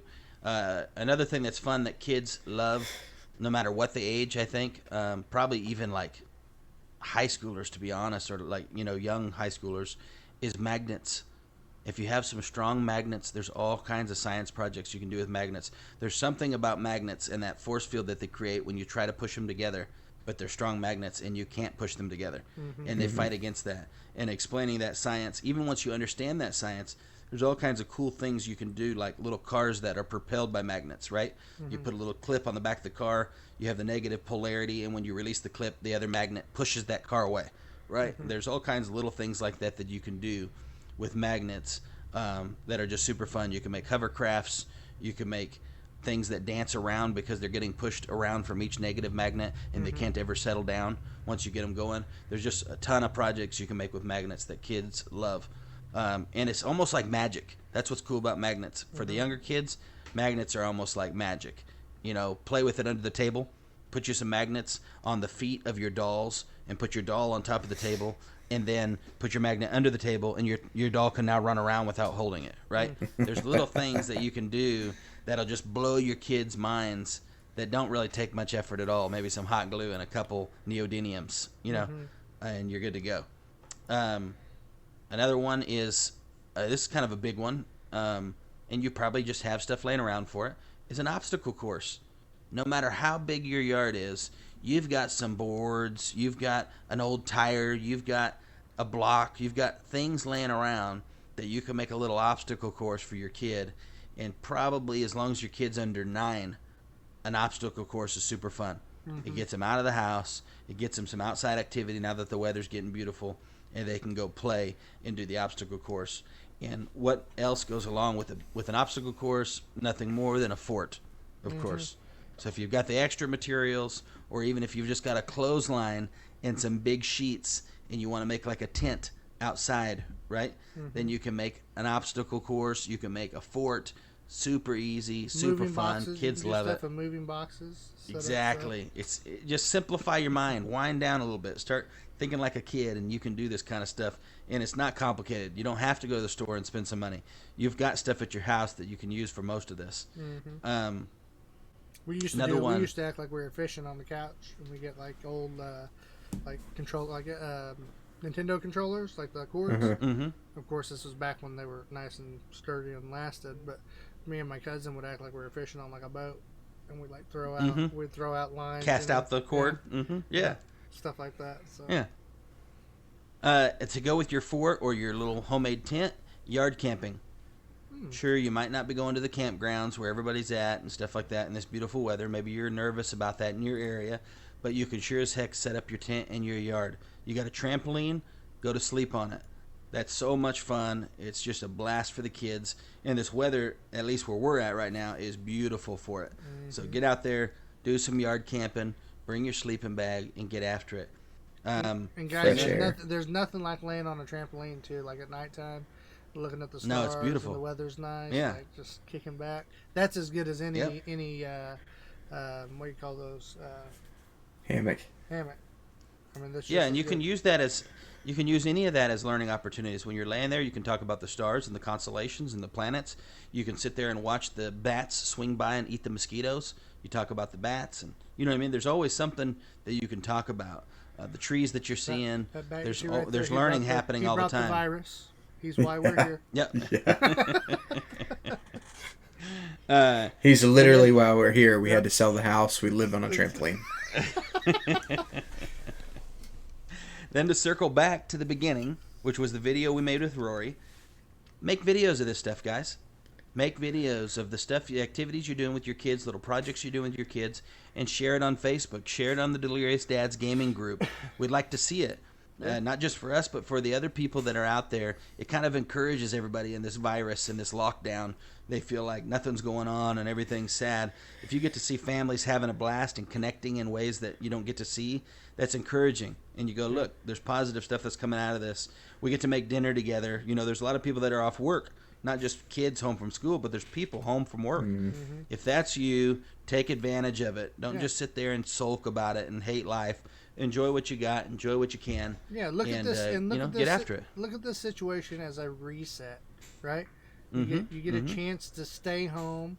There's no one making you leave, right? You don't. There's not all this stuff. Right.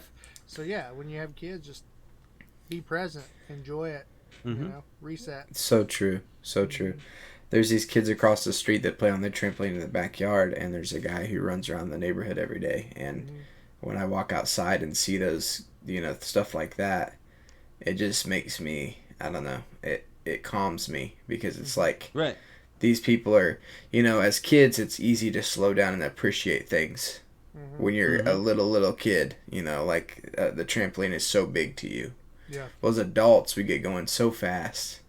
1,000 miles an hour, especially in the culture we've built in America, that if you're not working at least 40 hours a week, then you ain't nothing. And I read an article the other day that this truly is a time to capitalize on, to take a step back and breathe as a country, and say, let's reconnect with the world. Let's reconnect with nature. Let's reconnect with, do some art. Find out, go in and record that video, then put it on YouTube that you've been wanting to do for years. Do things, do things that you've been wanting to do that you've had to put on hold, because right now the world's on hold. Yeah. This is a big opportunity, guys. Last weekend, you can take that.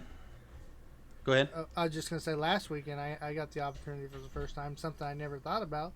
I got to play a board game for the first time with my daughter. Yeah. I've always considered her young, but I was sitting at work one day. I was like, man, we're going to be in the house all weekend. We need to get some things to actually do, right? And I found she's getting at that age, yeah. Yeah, I found a board game called Don't Wake Daddy. It's just a little preschool age game, right? Me and my family used to play that all the time. Yeah. And so I went and got it. I actually planned on getting Candyland, but they were sold out. So we got that instead. But still, it was a big deal to Claire. She was afraid to press the alarm to wake the daddy, right?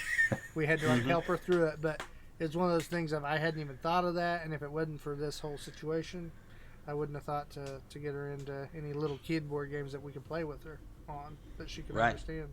So. Right. On another note, from what Clint was saying, or what Hunter was saying too, on this, taking advantage of this rather than letting it beat you up. We're talking about kids, but what about yourself? I'm an entrepreneur, and one thing that I'm doing, even though I already own and run my businesses, my main income building business is kind of at a hold with this virus right now. And so what I'm doing is I'm pouring some of my time that I would normally pour into the business into some other business ideas that I've always kind of put on the back burner, and I haven't got to, because you guys are at home, you've had these ideas in your head, maybe you wanted to do this or do that, but you've got your career or your other job that you're doing, and you don't have the time to do it, and when you're home, you spend it with the family. Well, now you've got extra time. Go ahead and take a portion of your day, even if it's just 2 hours a day, and pour into that idea that you never got to before. And that's what Hunter was kind of touching on. We want to connect with our creative side, and that has to do with the business too. You may come out of this thinking, wow, it's the best thing that ever happened, because after this, I never even went back to work because I started the business I wanted to start 10 years ago. That's about to recover. Right. Yeah. Right. Ride that wave up. Yeah, I do believe that there's better days ahead of us for you listeners out there, and this is just a blip, and we are stronger than it. We're gonna make it through, and I do believe we're gonna spring back like a rubber band. But please take it. I know that there's a lot of people. Maybe some of you listening got laid off, and you're sickened by what we're saying. But just there's a silver lining, and take the opportunity to look into it and just be you, and be yourself. And there's some of you out there like me who it hasn't changed at all. In fact, my work's gotten busier. Yeah. Because we hand out food and Clinton's in healthcare, so it's ramped up. But if I was at home all week, I'd be writing a book right now. I've always wanted to write a book, a fiction book, a kids fiction book, somewhere along the lines of make believe, like Harry Potter or something out there. I've wanted to always write something like that, but that's what I would be doing right now if I could be home 5 days a week. So, and then a little try it out. I don't want to got nothing to lose. I don't want to step on your toes. Are you still presenting stuff, Ryan, after this? No. Okay. I just want to throw out too, for the dads that are husbands. I see a lot of the memes of I'm stuck at home with the wife, or whatever, and haha. Yeah, those ones kind of get to me, to be honest. But it's the joking. Hopefully, it's the joking. If not, well then, you need to maybe get some help after. Well, that's what I'm saying.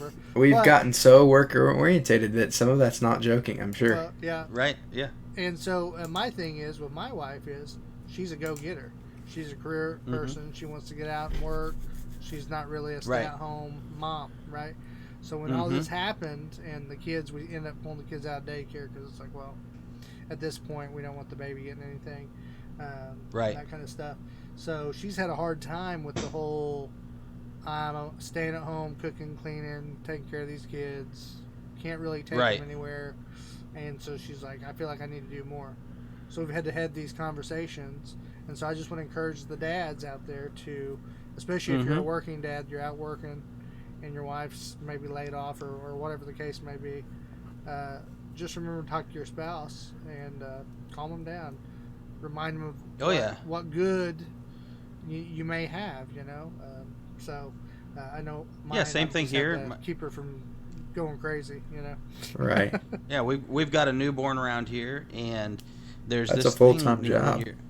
When you're locked inside, there's this thing that almost makes it feel like you can't do anything, right? Even though you can. It's just a mental thing that happens. And I know my wife has been struggling with that some. She's been dealing with, all the things that she thinks she's supposed to be doing or that she should be doing, and feeling like she's not getting them done. Some things that the virus is affecting, some things that the virus has nothing to do with, but it's affecting her and her mental, state. And so we got to talk about that. And I don't want to generalize, but guys tend to handle situations like this better than women, right? And we're going to be hurting a lot of times because we feel bad because in a lot of scenarios we can't supply for our family. So there's a level of stress there that hopefully if you're a wife out there listening, you talk to your husband about how that feels, because he doesn't want to tell you how that feels. That's something that's in there. But the other way around, there's a lot of stress going on in women who are home because, there's just a little bit more of that energy of unsureness that happens in women a lot of times, and kind of a little bit of, I wouldn't call it panic, but it's a little bit of, they like a lot of times a little bit more stability, right? And so when things have shifted, it almost shifts their whole world, not just those few things that have shifted. And I'm sure that's what Clint's talking about is going on with Mikkel. I've seen the same thing in my wife. It's not in every woman, so I'm not generalizing, but it is a common thing that happens. They like their structure. That's what women do. They kind of have the house set up a certain way, and they've worked hard to get it there. Right. It's because their brains are infrastructures, and everything connects to everything. And our brains as men are boxes. We're in one box at a time. You open the box, and that's what we're thinking about. But women could be thinking of the car, which connects to the work, which connects home to the kids. It's crazy, right? You know. And for me, it's like I hear like bad news or things like that, and Hunter sometimes I think I frustrate because he may think I'm trying to spread fear, but I get kind of this. I get like this adrenaline rush, so to speak. of like, I want to see how humanity handles this. How are we Yes. going to get out of this one? What are we going to do? Right. What's different? How's it going to affect this? How's it going to affect that? Whereas my wife, if I tell her something, right, that I've heard or whatever, then it's, am I doing enough to protect my kids? Have I, what do I need to do here? I'm stuck here. Can't do anything to help anybody else, like that kind of stuff. For me, it's different. It's funny that you say that because Tiff has asked me specifically, you seem kind of excited. Yeah, for me, And I'm it's like, well, in a way, there is a certain kind of excitement in this, you know? Not like I want everything to fall apart, but it's just interesting. Like, it's like an experiment that I'm living in. You know what I mean? I tell you one thing. I'm interested to see what happens. My thought process, I've not had any issues with. I've not had the issue of I feel like I'm not enough right now, if that makes sense, as far as like a purpose. That's what I'm thinking of. The life purpose thing. That's not there right now. It's more like we're living, we're live right now. Right. It's like a completely different thing. I get what you're saying. Yeah. It's, well, maybe it's that I survival definitely don't get frustrated with you, Clint, when you share those things. I'm a speaker, that I'm a pastor. That's you know, and so even when you come to me with negative, it's not that you're being negative, it's a negative thing that you've seen in the world. Right. That's just the world we live in, but I'm going to combat it every time and say, listen, that's... And usually it's on text, guys, so it's hard to tell what each other is actually... The tone of the message, but... Yeah, but don't think so, because if you think... Right. Well, if you think you're the only one that's sending me negative texts throughout the week, you got it wrong, buddy, because that's a lot of part of my job is dealing with people who are like done, you know, like I don't know if this is you know. Hey, I've been surprised. I've had to talk some nurses off the ledge, you know, but I didn't think I'd have to. Right. Like one of them. Well, it's just not. It's everything, you know, and then it. Yeah, we won't go into that, but it's you know, that's just kind of what I do. I try to speak. Life and death is in the you know, in the words that come out of our mouth for sure, and so I like to believe in the better in humanity, even if it's not seen. I think even if you don't have a religious background, you don't believe in a God, I think that is true, though. There is a power to setting your mind to something and making it happen. Yes. You know, it's like if you say you can't, you can't. If you say you can, you can. Well, it's been proved. I mean, look at, you've seen some of these before, these monks that can do like crazy and superhuman things, but it's just because they've trained their mind to do it. You know, to do it. So, I do think there's life and death. If you're going around telling people you're going to get sick from this thing all the time, then most likely you're going to get it. Although, guys, you know? Just so everybody knows, this doesn't apply to gaming, because there's been plenty of times I go into Warzone on Call of Duty, like, we're going to get this. I'm going to be amazing. Yes. Oh, yes. Man, what the freak. Yeah. Not at all. There still is a reality to this aspect. Yes. If you committed to being the best in Warzone, you could be. Yeah. But it also takes the work that goes along with it. It's not magic. So that's how that works. I thought it was lag, but whatever. All that to say is, guys, our viewers, our listeners out there, is be positive minded. Not only will that help you get through this, but your family get through it, and maybe somebody that you don't even know, you know, that runs into you and sees that you're keeping your cool. That may change what they're going through. Oh, yeah, so pretty good. Well, Hunter, did you want to do your cooking spot? Sure. I mean, I was enjoying all the philosophical stuff, but well, we can cut it if you didn't really have anything planned. We could just say. I mean, I was just going to go over that pizza again. If you guys wanted to, I could give you some details on that, and then. Sure. All right. Sure. Well, we should ask ourselves on time. Are we good for that, Clint? Or should you save that for the next episode? I'm about an hour and a half in right now on our recording. Oh, are we? Okay. So we could just parlay it and say, guys, due to time, we're just going to. I'm fine with that too. Okay. I think we saved the pizza. If you want to, if you want to get a jump on the pizza, just go to my Facebook page. It's got a video up on it. So. Oh yeah.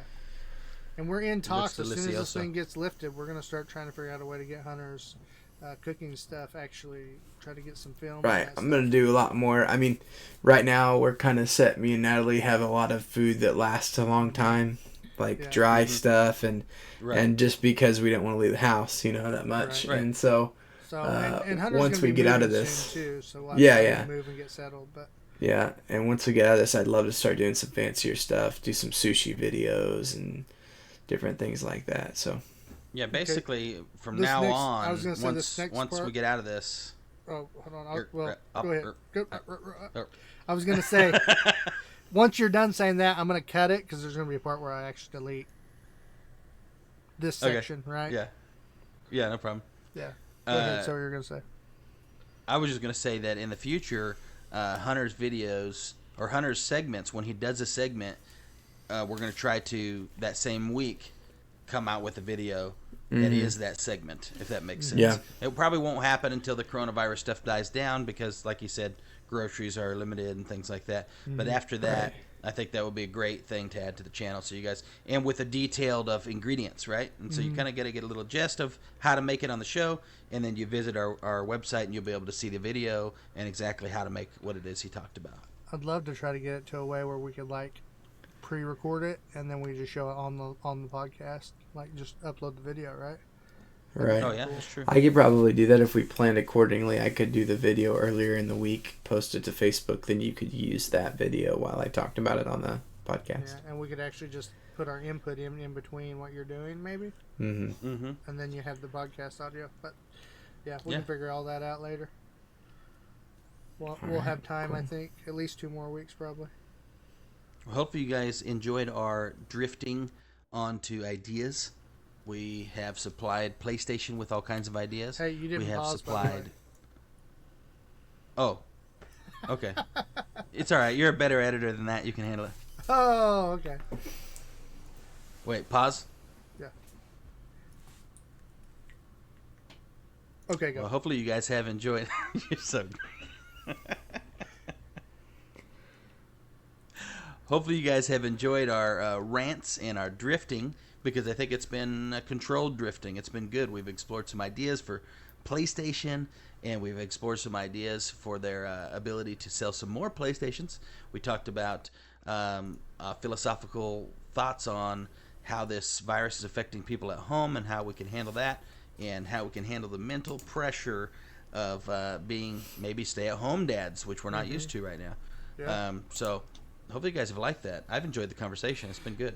Yeah, and who knows, the thing about this is whether this thing gets worse and worse, whether you believe it's already worse or, you're on the fence of, I don't think it's that bad yet. I do think that the world itself will never be the same after this. I think you're going to see a change in the way we do a lot of different things.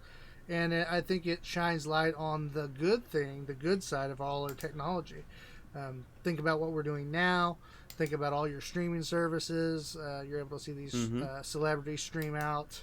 Yeah, like music I saw shows and all Garth kinds of Brooks stuff. close down Facebook Live, crashed it because his concert, that Right. he did live. So you're seeing a lot of cool things with technology, and I think you're seeing a lot of good things with gaming. It's keeping us all connected and keeping us one big community. So That's something with technology. It always comes out of the need, right? Nobody ever develops a new invention that's not needed, and if they do, it never sells, right? And so we're going to see the longer this is in effect on the world, the more you'll see ingenuity, invention, and direction of the world change. And we change so fast, it doesn't take very long. I want a new and cheaper VR headset that's affordable for all. There you go. Let's do it. So we can do these virtual hangouts. Be sweet. But yeah, maybe in the future. Yep. So for the next thing that comes our way as a human race. What if this is ushering us into a dystopian future where we all just stay home all the time? Let the robots do all the work for us. They deliver everything for us, do our work. Sophia. We're all gonna look like WALL-E. The problem with the Sophia robot is I've seen her, she's just kind of still sitting still, and she's just too clunky on the movements and stuff. Yep. Well, guys, if you enjoyed this podcast and you want to support it, you can support us over on Patreon, and we ask that you do. We appreciate anything that you throw our direction, of course, and we'll still be here every week. We record on Wednesdays, release the podcast on Fridays. Anything else that you guys want to add real quick before we sign off? Hopefully we'll have merch sometime That'll probably be on pause a little bit, the development of it, but hopefully some merchandise, maybe T-shirts and stuff, will be coming not too far down the road. And any kind of little support like that you guys can give us is going to just help us. We're doing more and more like videos and more interaction on YouTube and on Facebook, and really becoming the media hub we saw in the beginning. Yeah. And so we're excited to be doing that and bringing that to you guys. Mm-hmm. Hunter, anything you want to add? I know we talked about your cooking videos, but no, just again, stay positive. I know there's a lot of reasons to be negative, but I'm thriving in this time, man. It's a little different right now, but me and my wife are buying a house. We just bought a new TV. Mm-hmm. We got stuff ready to go for appliances. I mean, the media says a lot, guys, but you speak your own truth and keep your head up. Know that you guys are going to make it through this, and that you not only are going to survive, but you're thriving. So There you go. Well, with that said, guys, stay delirious. Stay dadding. And stay gaming.